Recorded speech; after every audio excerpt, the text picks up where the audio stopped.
কিরে তোর বাপে কই? ভাই বাপে তো নাই, বাপে এক জায়গায় গেছে। কি দেবেন আমার এখন?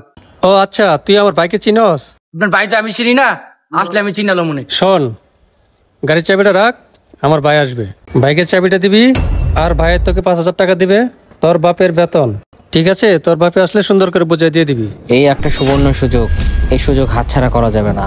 যেভাবেই হোক এই বাইকটা আমার চাই। তাহলে তো টাকা দরকার, আমার কাছে তো টাকা নাই। যাই আমার বন্ধুর কাছে যাই। দিবি কইলাম।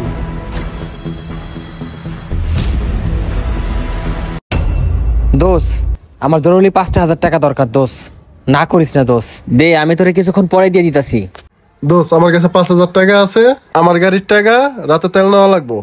যদি রাতের মধ্যে দিতে পারোস তা নিতে পারোস। আরে বাবা আমি তোরে দিমু, দে 5,000 টাকা দে। আচ্ছা ঠিক আছে, আমি তোরে কিছুক্ষণের মধ্যে দিয়ে দিতেছি। ঠিক আছে? কিরে ভাই তোরে চাবি দিতে কইছে না? এই যে ল 5,000 টাকা ল। এলো চাবিটা দে। হাই হাই, ওই লোকটা আইতেছে তো, আমি তো ধরা খেয়ে যাবো, এখান থেকে পালাই। কিরে আমার ভাই আসছিল? হ্যাঁ ভাই, আপনার ভাই আসছিল, সামনে গেছে, 5,000 টাকা দিয়ে গেছিল। দে টাকাটা দে, আর তোর বাপের লগে আমি বুঝুমনি। আর গাড়ির চাবিটা দে। হাই হাই, বাইকটা মনে নিয়ে যাইবো, টাকাটাও হারালাম। এখন ওই বন্ধুরে 5,000 টাকা কেমনে দিব আমি?